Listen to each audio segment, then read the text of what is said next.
అభిప్రాయం. ఎన్నికల నోటిఫికేషన్ వచ్చేసింది. ఎన్నికల గతంలో అసలు రావాల్సిన పంచాయతీ ఎన్నికలు ఇప్పుడు కాదు, ఎప్పుడో ముందస్తు ఎన్నికలకు ముందు 6 నెలల 7 నెలల క్రితం రావాలి. కానీ అది వాయిదా పడుతూ ఇప్పుడు మనం జనవరి లోపల ఒక క్యాబ్ పెట్టడం వల్ల జనవరిలో ఖచ్చితంగా నిర్వహించాల్సిందేనని హైకోర్టు ఆదేశాలు ఉండడం వల్ల ఇప్పుడు ఎలక్షన్స్ వస్తున్నాయి. వీళ్ళు పిటిషన్ వేయడానికి వెళ్తున్నారు. బీసీలకు సంబంధించిన అంశాల విషయంలో వాళ్ళు ఆవేదన వ్యక్తం చేస్తూ బీసీలు అప్రోచ్ అయ్యే లోపే నోటిఫికేషన్ రావడమే ఒక సంథింగ్ ఇస్ ఫిషీ, ఏదో ఒక అనుమానాలు తావిస్తుంది అనేది ఇంకో అభిప్రాయం. సో ఒక ఎన్నికల నిఘా వేదికకి సంబంధించి మీరేం చెప్తారు? మీ అబ్జర్వేషన్, నోటిఫికేషన్ వచ్చిన విధానం, జరుగుతున్న తంతు, ప్రతిపక్షాలు, కాంగ్రెస్ పార్టీ లేదా ప్రభుత్వం విమర్శలు, ఇవన్నీ. ఈ సమస్య అనేది ప్రస్తుతం ఉన్న ప్రభుత్వంలో స్టార్ట్ కాలేదు. ఈ సమస్య స్టార్ట్ గతంలో నడుస్తుంది.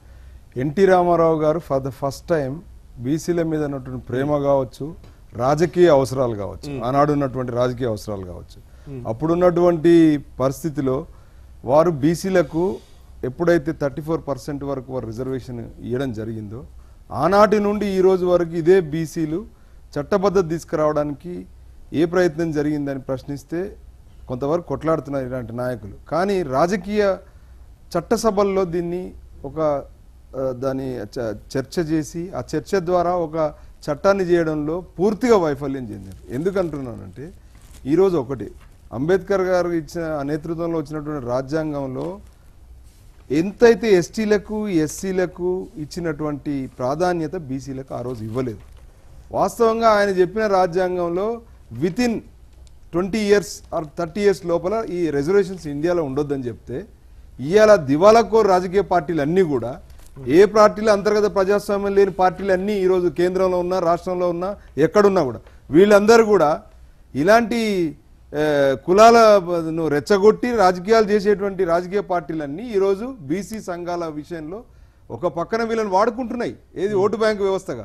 కానీ వాళ్ళకి ఇవ్వాల్సిన రాజ్య అధికారాన్ని ఇవ్వకపోవడానికి మూల కారణం అక్కడ ఏముందంటే, ఒక పక్కన మీకు రాజ్యాంగంలో స్పష్టంగా మీరు చట్టబద్ధత తీసుకునే విషయంలో చాలా లిమిటేషన్స్ ఉన్నాయి. ఈరోజు సుప్రీంకోర్టు 50% దాటకూడదు రిజర్వేషన్స్ అంది అన్నప్పుడు ఈరోజు దాని మీద ఎప్పుడైనా చర్చ జరిగిందా?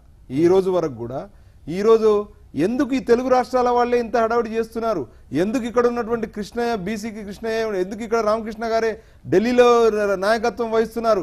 ఎందుకు నార్త్లో ఉన్నటువంటి ఇన్ని రాష్ట్రాలు, నార్త్లో ఈరోజు బీసీలు ఉన్నటువంటి రాష్ట్రాలు అన్నీ ఉన్నాయి, వాళ్ళు ఎవరు ఎందుకు మాట్లాడతలేరు? వాళ్ళకి రాజ్యాధికారం కూడా ఉంది, వాళ్ళు ఎందుకు చట్టసభల్లో రావట్లేదు? ఈ చర్చ ఎప్పుడు జరగలేదు. ఈ చర్చ జరగాలి. అసలు మూలాలు ఎక్కడున్నాయి? రాజ్యాంగం నిజంగా బీసీలకు నిజంగా అన్యాయం చేయడానికి రాజ్యాంగంలో వీళ్ళకి ఏమి స్థానం ఇచ్చారు? రాజ్యాధికారం ఉంది, ఇక్కడ లేదంటారా? లేదు, ఉత్తరాదిలో వీళ్ళకు రాజ్యాధికారం ఉన్నటువంటి రాష్ట్రాలు ఎవరు మాట్లాడడం లేదు. ఎందుకు ఓన్లీ ఎందుకు తెలుగు రాష్ట్రాలు మాత్రమే ఈ గొడవ చేస్తున్నాయి? అలాగే ఇప్పుడు ఢిల్లీలో ఉన్నటువంటి పార్లమెంటులో దీని మీద సరైన చర్చ జరగాలి, అక్కడ జరగలేదు. రాష్ట్రంలో ఉన్నటువంటి అసెంబ్లీలో చర్చలు జరగలేదు.